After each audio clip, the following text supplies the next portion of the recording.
Okay, tonight let's talk about the book and the movie Coraline. Now, don't get me wrong, y'all. I loved Coraline as a child. I loved the movie. I loved the book. It was interesting. It was an adventure. I loved it all.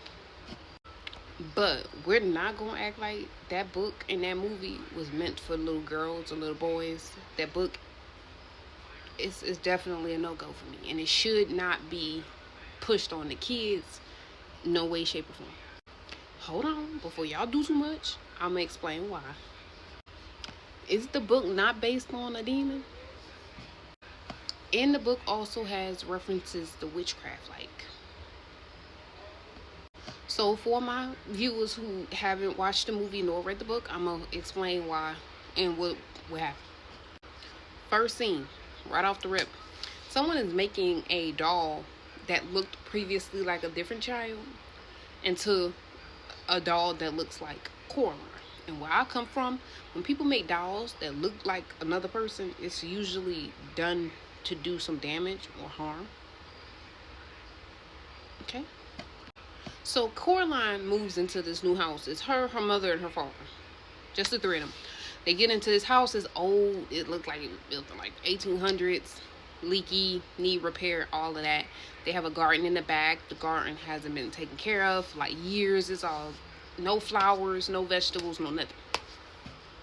So I think on the first night, Coraline sneaks out and starts doing something called water witching. Water witching is like a form of witchcraft where it's supposed to lead you to the nearest water source or something. Don't quote me. In her little water witching adventure, she meets her neighbor, who grandmother is like 70 years old, 80 years old. We'll get back to them later. She finds this whale that looked like it had been covered up for a long time. And then she finds this cat that's just lingering around the property. Black cat at that. Okay, next day come, it starts to rain, so of course she can't go back outside to investigate the well that she found. So she asks her mama and her daddy, could she go outside? And her mom of course said no, it's raining. Why would you want to go outside while it's raining? She asked her father. He said no as well. He said, if you're bored, count all the windows and the doors that's in the house. So of course Coraline does that. She goes, counts every window, every door in the house. And there's one specific door that's locked. It's like one of those crawl space doors. So she asks her mom, does she have the key to the door? Her mom gives her the master key to the house. Okay, and this would have been the first red flag for me, because when you asked your mom for the key, it was the shape of a button. I never in a million years never see a key that had a button shape to it. Okay, my bad. I had to make sure my phone charged. Yeah, so she gets the key. She tries to open the door. The door is still shut, like someone had bricked it up. You know what I'm saying? To keep people from going in. So Coraline was like, okay, that's strange. Whatever. Go to sleep that night. She hears like rats running through the house. That woke her up. So then she proceeds to follow the rats to where they were going. And now the door is open. See, that's another red flag. Like, girl, you know you shut the door. Why the door is open? Open the door, and now she can go through the door. Now, see me, I'm already like, Coraline, you are a brave soul, because, baby, not in the middle of the night am I crawling through no creepy door, baby. Wasn't going, but Coraline did. For the plot, of course. So she crawls through the door space, and when she gets to the other side, she is inside her home. But this home was a little bit different. It was decorated real nice. She's smelling like good food, like somebody cooking in the kitchen, all of that. So Coraline follows the smell. When she gets to the kitchen, she see what looks like to be her mom. And as soon as she gets in there, the thing turns around and it looks like her mom, except for one thing. Her eyes had buttons in them. So the thing introduces itself. She was like, hi, I'm your other mother. She didn't say my name was Brenda, Susan. She said that I'm your other mother. Big red flag. So instead of Coraline turning around and bolting out of there, she sits down at this table, which I'm not going to lie, it was tempting. Because this thing cooked up every food, every dessert that a child would want. Okay? So Coraline's like, oh my God, this is so great. Like, oh, all this food, I can have this every night. The thing replied, like, of course you can. Under one thing though, I need you to let me sew my buttons into your eyes. Coraline, like, what you mean sew your buttons into my eyes? Like, I've never heard of nothing like that. This thing pulls out a box with like 2 buttons in it. And she was like, you can pick whatever color you want. Like, I got purple, turquoise, aquamarine, black, white, whatever you want.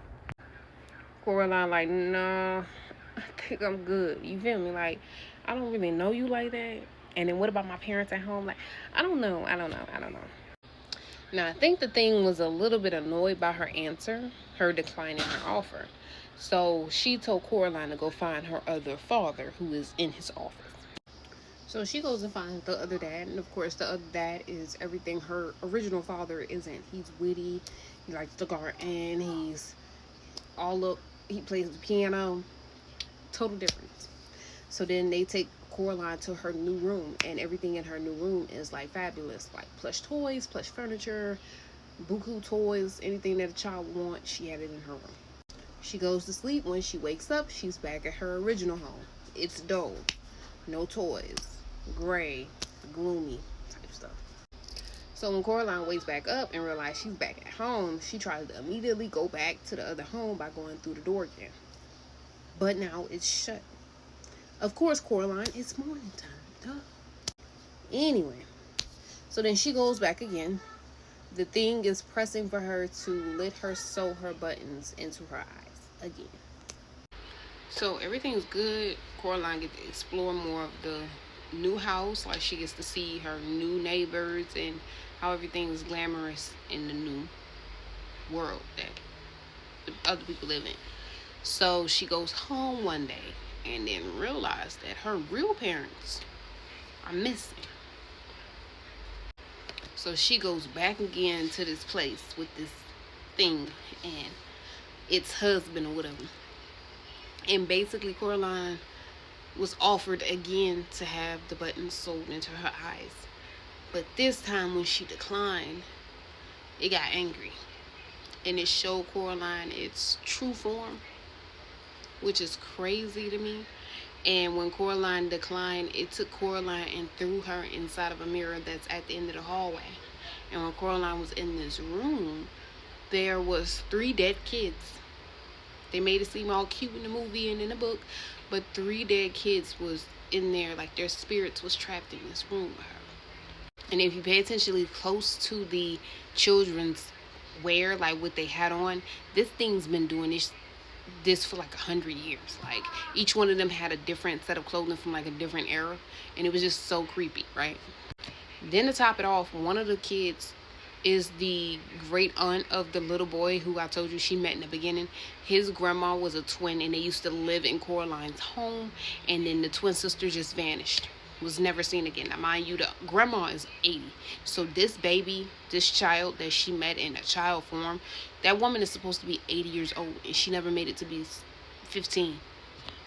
Okay, bet. So Coraline goes home somehow, and I'm not sure if she went home yet, but she got to talk to the cat that I told y'all about. Now, mind you, all throughout the little movie and the book, the cat can be talked to only when she goes to the new house.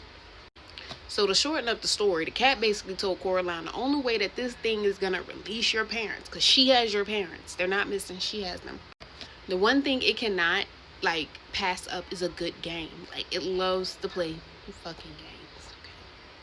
So Coraline's like, basically, I'll play a game with you if you let my parents go.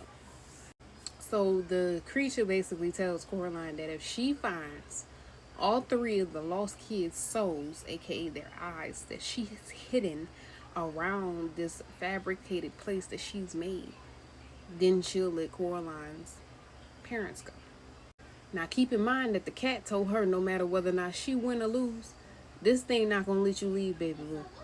So Coraline ended up defeating this thing, finding the kids' souls, releasing the kids, freeing her parents, and she basically conned this thing.